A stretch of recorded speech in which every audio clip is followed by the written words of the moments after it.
H.G. Wells once said, "Crime and bad lives are the measure of a state's failure. All crime in the end is the crime of the community." Media portrays criminals as violent, vicious beings, but I had the first-hand experience of entering a prison facility to establish an opinion for myself. These people are not only put to shame by society as a whole, but they are alone. They miss birthdays, holidays.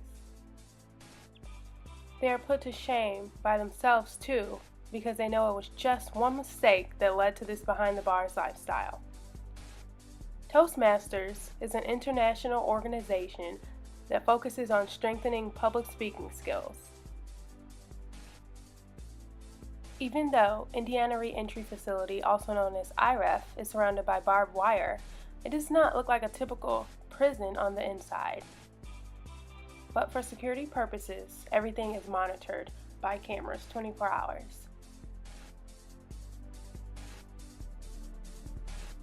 On the inside, it was not what I expected. There were no jail cells, and the sleeping was arranged like a typical college dorm.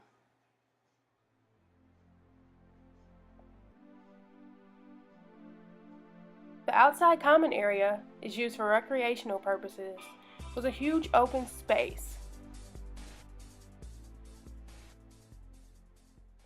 Out there is a basketball court and workout equipment. The experience is very scary at first, because you aren't sure what exactly the purpose is. It's like walking on railroad tracks. Once you start, you just keep going. One IREF resident stuck out like a blooming flower. His name is AJ, and he caught my attention right away.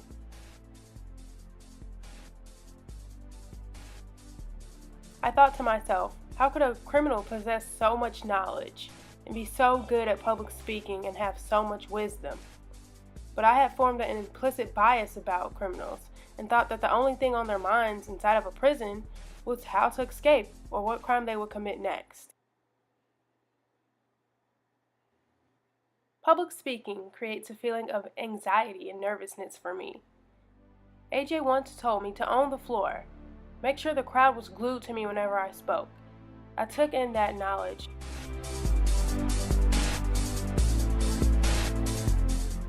And I used that in every one of my speeches. He told me not to worry so much on the time, because the moment you focus on the time is the moment you start to take away from the delivery of your speech.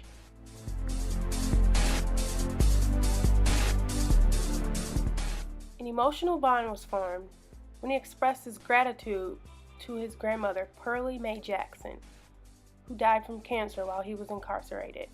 I just lost a grandparent from cancer, so I understand the pain he feels.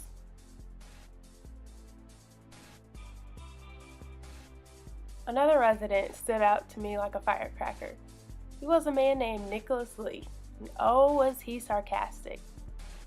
He always talks about being responsible for our actions, because life comes and it goes. So it's critical that we articulate and understand the consequences that will be the result of any choice that we make. Our future is in our own hands. Being locked up is not an excuse, he once said. He utilizes his time by reading law books.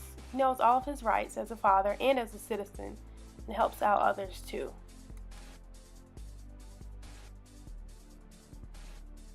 These offenders are not horrific people who want to hurt society, but simply want to uplift and help us grow in our life journey and road to adulthood. They want to see the sunset just as we do.